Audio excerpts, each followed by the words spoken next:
প্রথমে এই ভয়েসটা শুনুন, তারপর আমি কিছু কথা বলতেছি। দেখুন, গরু কিন্তু দুধ দেয় না, আমরা জোর করে ছিনিয়ে নেই দুধ, তাই না? গাধা কিন্তু অত ভার বহন করতে চায় না, আমরা জোর করে গাধাকে পিটিয়ে তার পিঠের মধ্যে তুলে দেই, তারপরে গাধা যেতে শুরু করে।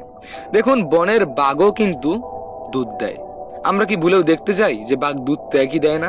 সিংহ কিন্তু একটা প্রাণী, তবে আমরা সিংহের উপর কোনো ভারী জিনিস চাপিয়ে দেই না।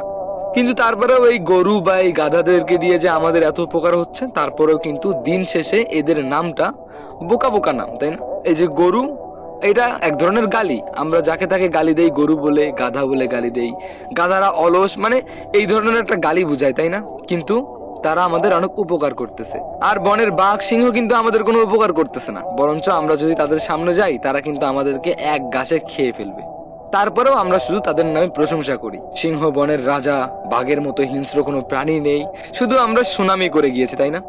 কিন্তু যেই মানুষগুলো আমাদের পাশে থাকে, আমাদেরকে সবসময় হেল্প করে, আমাদেরকে মানসিক শান্তি দেয়, সবসময় চায় আমরা সুখে থাকি, ভালো থাকি, সেই মানুষগুলোকেই আমরা গাধার চোখে দেখি, গরুর চোখে দেখি। যেই মানুষগুলো আমাদের পাশে থাকে, দিন শেষে আমরা তাদেরকেই ভুলে যাই। আর যেই মানুষগুলো একটু মিথ্যে আশা দেয়, যেই মানুষগুলো একটু মিথ্যে কথা সুন্দরভাবে গুছিয়ে বলে, সেই মানুষগুলোকে আমরা মাথায় করে রাখি। আসলে যেই মানুষগুলো আপনাকে সত্যিকারের ভালোবাসে, সত্যিকারের সাপোর্ট করে, সেই মানুষগুলো না সত্যিটাও অত সুন্দর করে গুছিয়ে বলতে পারে না। আর এই পুরো গল্পটা কিন্তু গরু আর গাধা বা সিংহ বাঘকে নিয়ে ছিল না, এটা ছিল আমাদের মানুষকে নিয়ে।